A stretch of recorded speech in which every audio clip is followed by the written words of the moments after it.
Olá! Na aula passada foram vistos alguns pontos a respeito da ligação covalente. Nessa aula, o foco serão as ligações iônicas. Embora a ligação iônica seja formada entre cátions e ânions, não é um processo de ganho e perda de elétrons o maior responsável pela estabilização dos átomos, e sim a força elétrica de atração entre as partículas carregadas. Os íons, em um composto iônico, possuem um arranjo próprio que maximiza os efeitos das forças de atração e tenta reduzir ao máximo os efeitos das forças de repulsão. Esse arranjo estrutural é chamado de retículo cristalino. Como cada conjunto de íons possui carga e tamanho próprio, o tipo de retículo é particular para cada composto formado. E a força de atração é dependente não só da carga e da distância, como também de como se dá esse arranjo espacial do retículo. O retículo cristalino é a unidade de organização do composto iônico. Como ele é formado a partir de íons separados que se unem, a formação do retículo cristalino libera energia. E qualquer processo que realize a quebra do retículo cristalino, como a fusão de um composto ou a dissolução em um solvente, precisa fornecer quantidade de energia equivalente à energia liberada em sua formação. Na figura, pode-se ver o retículo cristalino para o cloreto de sódio, onde os íons sódio e cloreto estão intercalados e calor é irradiado quando o retículo é formado. E aqui temos uma divergência em como essa energia é definida. Os livros de Coates e Masterton definem energia de rede ou de retículo como sendo a energia liberada quando o sólido iônico é formado a partir de íons gasosos. E como tal, se a energia é liberada, eles apresentam os valores como sendo negativos. Já no livro do Brown, para ser consistente com a definição de energia de ligação, que era a energia necessária para quebrar a ligação, um valor positivo, define que a energia de rede é a energia necessária para quebrar o retículo cristalino, formando íons gasosos. E tal processo possui energia positiva, sendo assim apresentado os valores na forma de energia de rede como sendo positiva no livro. Independente de qual seja a definição, ao se formar o retículo cristalino, se libera energia, e ao se quebrar o retículo cristalino, se gasta energia. É só uma questão de como as tabelas dos livros vão mostrar e discutir a energia de rede. Na grande maioria dos casos, a energia de rede não é determinada diretamente, mas sim pela aplicação do ciclo de Bohr-Haber. A reação química de um composto ocorre de forma descontrolada, porém, podemos tentar chegar ao resultado da energia de formação ou de alguma outra energia do processo utilizando esse ciclo. Ele é uma aplicação da lei de Hess, que diz que, se um processo tem o mesmo início e fim, a soma das energias por um caminho será igual à soma das energias de cada etapa em um caminho alternativo. Tomando como exemplo a formação do fluoreto de lítio a partir de lítio metálico e gás flúor. A variação de energia dessa reação pode ser medida diretamente, onde, na formação de um mol de fluoreto de lítio, são liberados 617 kJ. A equação química para esse processo encontra-se acima da tabela, com o coeficiente estequiométrico do flúor sendo 1,5 para a equação ficar balanceada. O ciclo de Bohr-Haber consiste em quebrar a reação em etapas individuais, que possuam as suas informações de variação de energia ou entalpia tabeladas, permitindo calcular algum valor desconhecido, seja ele o valor de alguma etapa ou a energia total do processo. A primeira etapa do ciclo de Bohr-Haber consiste em levar todos os reagentes para o estado gasoso. No caso do lítio, para que isso aconteça, ele deve sair da fase sólida para a fase gasosa, sendo esse fenômeno a sublimação. E para ela acontecer, é necessário que o lítio absorva uma energia igual a 161 kJ por mol. Uma convenção que existe na termodinâmica é que energias absorvidas pelo sistema são positivas e energias liberadas são negativas. A seguir, deve-se separar quaisquer átomos que ainda possuam ligações químicas para que eles fiquem isolados. No caso desse sistema, os átomos de lítio tornaram-se separados ao sofrer a sublimação, mas os átomos de flúor ainda estão ligados, formando a molécula de F2. Dessa forma, para quebrar essa ligação, deve-se fornecer energia igual à energia de ligação flúor-flúor. A energia total do processo até agora é de 320 kJ sendo absorvidos. E por que realizar essas etapas para isolar os átomos? Para que se possa aplicar as energias de ionização e afinidade eletrônica. No caso do lítio, para que ele se estabilize, ele deve perder um elétron. E se o lítio estiver na forma de átomos isolados no estado gasoso, a energia para esse processo é a primeira energia de ionização do lítio. Essa energia é igual a 520 kJ por mol, levando o total de energia a 840 kJ sendo absorvidos até o momento. De modo semelhante, para que o flúor fique estável, ele deve receber um elétron, e se esse processo for feito em átomos de flúor isolados no estado gasoso, essa energia será igual à primeira afinidade eletrônica do flúor. Esse valor é uma quantidade de energia sendo liberada de 328 kJ por mol, fazendo com que as entalpias até agora tivessem um total de 512 kJ sendo absorvidos. Se o objetivo de uma ligação química é tornar substâncias mais estáveis, o ganho de energia até agora não é suficiente para tal. Até agora, os produtos formados têm uma energia maior do que os reagentes. Mas se pensando apenas em termos de perda e ganho de elétron, o lítio já perdeu um elétron, o flúor já ganhou um elétron. Cada um deles está com uma configuração eletrônica estável, mas esses íons eles estão separados em forma gasosa, portanto, ainda não existe nenhum tipo de ligação entre eles.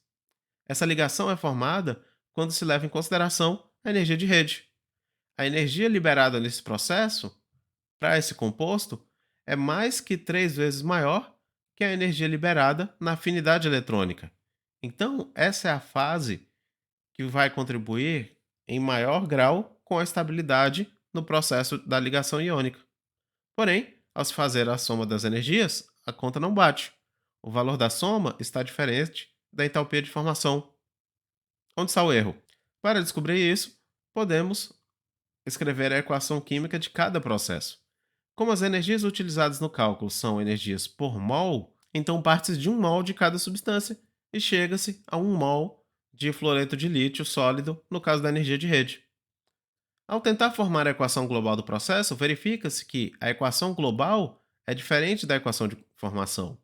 Na equação global, temos 1 mol de flúor gasoso reagindo e 1 mol de átomos de flúor sobrando no produto, enquanto na reação de formação, apenas meio mol de gás flúor participa da reação e o fluoreto de lítio é o único produto. Então, para corrigir isso, deve-se gastar apenas meio mol de gás flúor, multiplicando a equação que ele aparece como reagente por 1/2, essa é a equação de quebrar as ligações da molécula de F2. Então, se a equação está sendo multiplicada por 1/2, a energia também vai ser multiplicada pelo mesmo valor. Ao fazer a nova soma, encontra-se que a equação global é igual à equação de formação e que a soma das energias é igual à energia de formação do fluoreto de lítio. Dessa forma, usando esse ciclo, podemos determinar os valores de alguma das energias do processo, seja mudança de fase, alguma energia de ionização, energia de ligação ou afinidade eletrônica, ou energia de rede, ou energia total do processo. Essa energia total também é indicativo se o composto pode ou não ser formado na natureza. Como o retículo cristalino é uma estrutura altamente organizada, a influência da entalpia é muito maior do que a influência da entropia. Dessa forma, se a variação da entalpia for maior do que zero, pode-se dizer que o composto não existe. E se forem possíveis ser formados dois compostos com energias negativas, aquele que liberar mais energia vai ser o mais estável e, portanto, será aquele que será formado. A questão 3 trata desse ponto. Ela pergunta por que o NaCl2 não existe, fornecendo as energias de cada uma das etapas. No caso dos livros, esses dados normalmente encontram-se em um anexo ou apêndice ao fim do livro. Escrevendo a equação química global, tem-se Na sólido mais Cl2 gasoso formando NaCl2 sólido, onde o sódio tem uma carga 2+, e os cloretos têm carga -1. Convertendo os processos descritos nas informações da questão em equações químicas, verifica-se que a afinidade eletrônica do cloro precisa ser multiplicada por 2, já que no composto final existem dois cloretos. Daí, fazendo a soma das equações, encontra-se que a equação global é igual à equação de formação do NaCl2. Deste modo, somar as energias de todas as etapas dará a energia total do processo. Ao se fazer esse cálculo, descobre-se que essa reação precisa absorver 2.186 kJ por mol de NaCl2 formado para que essa reação acontecesse. Como esse valor de energia é maior do que zero, pode-se dizer que o composto não existe.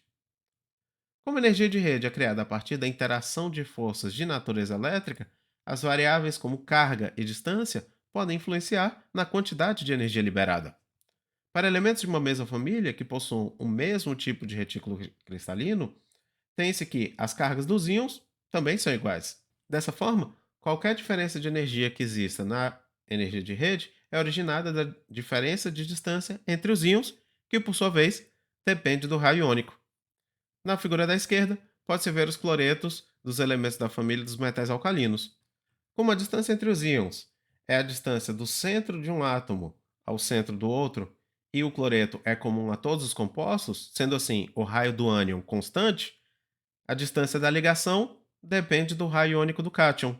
E em uma família, para íons de mesma carga, o raio iônico cresce com o aumento das camadas do íon.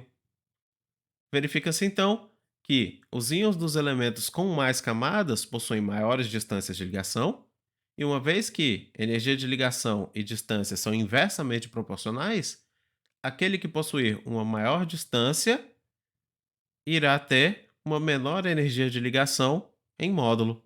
E os valores da tabela comprovam isso.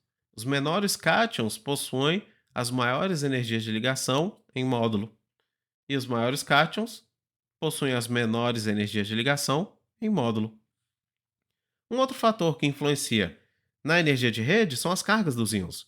Como a força de atração é proporcional ao módulo do produto das cargas, quanto maior for esse valor, maior é a força de atração. E quanto maior a força de atração, maior a energia de rede em módulo. Na figura tem-se dois compostos, fluoreto de sódio e óxido de cálcio. Os dois possuem distância de ligação praticamente igual. Porém, no fluoreto de sódio, as cargas são mais um e menos um, enquanto no óxido de cálcio, mais 2 e menos 2. Assim, o módulo do produto das cargas do óxido de cálcio é 4 vezes maior que a do fluoreto de sódio. E o módulo da energia do óxido de cálcio é quase 4 vezes maior que o do fluoreto de sódio, indicando exatamente essa influência da carga. No item A da quarta questão, é preciso comparar as energias de rede do fluoreto de sódio e do fluoreto de potássio. Para os dois sais, as cargas de cátions e ânions são iguais, mais um e menos um.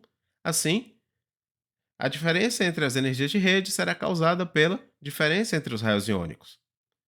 Sódio e potássio estão em uma mesma família da tabela periódica.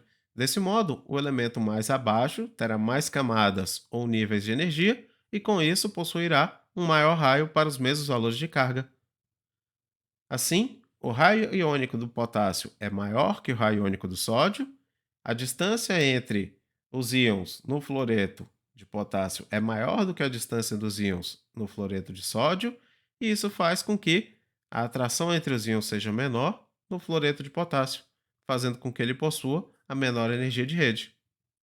Para o cloreto de sódio e fluoreto de sódio, o raciocínio é semelhante. Os dois compostos possuem íons de mesma carga, logo, a diferença de energia de rede pode ser justificada pela diferença de raios iônicos. E observa que o cloro está mais abaixo do que o flúor na tabela periódica. Isso significa que ele possui mais camadas ou níveis de energia ocupados e, com isso, o maior raio iônico. Aumenta-se a distância entre os íons no cloreto de sódio e o cloreto de sódio terá, então, menor força de atração e, consequentemente, menor energia de rede. Tudo isso trabalhando em módulo. No item C, é preciso comparar o óxido de potássio e o óxido de cálcio. Nesse caso, o fator preponderante é a diferença de cargas. Quanto maiores forem as cargas, maior será a força de atração e, com isso, maior a energia de rede. Como no óxido de potássio as cargas são mais um e menos 2, e no óxido de cálcio são mais 2 e menos 2, o composto com as menores cargas terá a menor energia de rede, assim, a energia de rede do óxido de potássio é menor do que a do óxido de cálcio.